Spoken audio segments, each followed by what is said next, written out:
Yes, mu programu ya feno ofunye eki mu kyeyo. Tugenda kutunuulira nnyo abo bakifunyemu, abalina kye bakiyizeemu n'abo abeekulaakulanyiza. Gwe wenna alina ky'okoze. Eno programu eriwo ku lulwo. Olwaleero nina omukyala gwe mbaleetedde, yasooka kukikuba mu Oman ne kigaana. Naye yeenyumiriza mu kukola Saudi Arabia gy'amaze emyaka 2. Olwaleero azimbye amayumba ayitibwa Land Road, asobodde okukyusa obulamu bwe.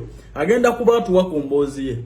Banji mubeere eyo olw'okuba ofunyemu obuzibu n'Omuwarabu gwe ne weevuma Abawarabu n'olowooza be bamu.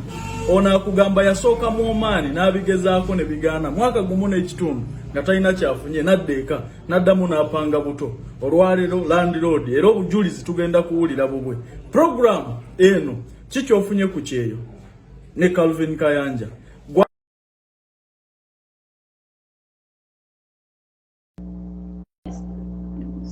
Nayenga balesaga okiteekeyo naye nga byo byawe nakusindikidde nabo byagala oyagadde obiteekayo tekirina buzibu.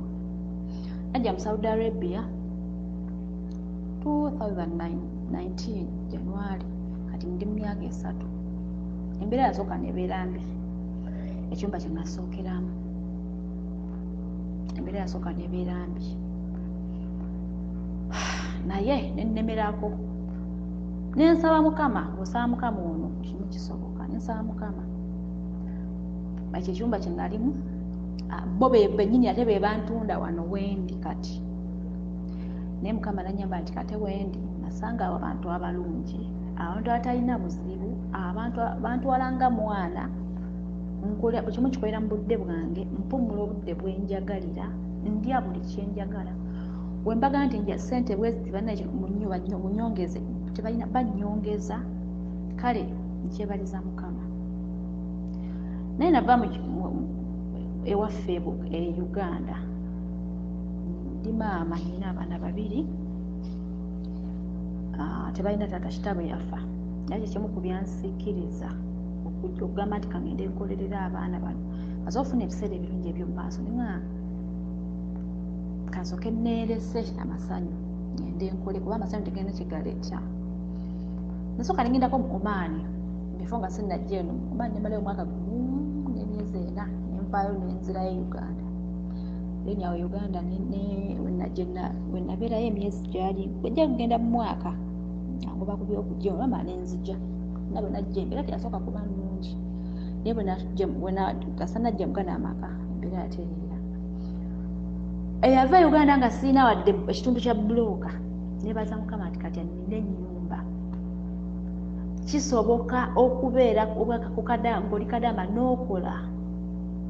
Ennyumba ngizimbidde emyaka 2. Nagitandika mu Gwamunaana omwaka ogwo 2020.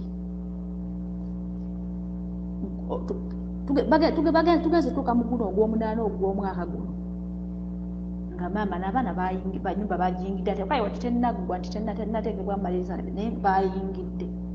Kitegeeza mu mwaka gumu awo badde ngizimbira. Mukama mwebaza era n'omulimu gwe nnina gwolwenkola ngwenyumirizaamu. Abaana bangi abalowooza nti sobola zimba nnyumba mu mwaka gumu oba mu myaka 2 nga gino kyenzimbye, naye kisoboka. Kozesa bwongo kumanya sente zo ozifulumizza otya era baani abazikwasaganya. Kyoyinsobola kinkwini boxi nze olina bwayagala obiteekayo sirina bisobola obiteekayo gundiyo abaana ne basobola okuyigirako. Ate naffe ntuba nti Saudi Arabia naffe tulina kye tulagawo. Ekirala we baali bambi kufa ku baana bangi fanye oluusi twakoma ekisenge tuli abatasiima akolaki naye era ebaayo abasiima webale kufa ku baana. Webale mulimu gw'okwasaganya ogw'Obwasekadaama. Webale nnyo bambi Mukama. Programu eno kikyofunye ku kyeyo ne Calvin Kayanja. Gwayagala okutuwa ku bujulizi bwo, oyagala kwebaza Katonda ku lw'ebyo by'otuuseeko ku kyeyo, ku lw'ebyo by'okoze ku kyeyo. Weereza ebifaananyi by'ebyo by'oyagala okutubuulirako ne sitole eyo engeri gy'obikozeemu, tusobole okuinspiringa abalala n'okumanyisa abalala abatalina kye bakoze ku kyeyo nti nabo basobola. Ababaddira ssene ne bazigaba n'abalowooza nti ogenda ku kyeyo si kya mugaso bamanye nti waliwo abikoze, waliwo akifunyemu mu ngeri y'enjawulo. Program bagiyita ki ky'ofunye ku kyeyo ne Calvin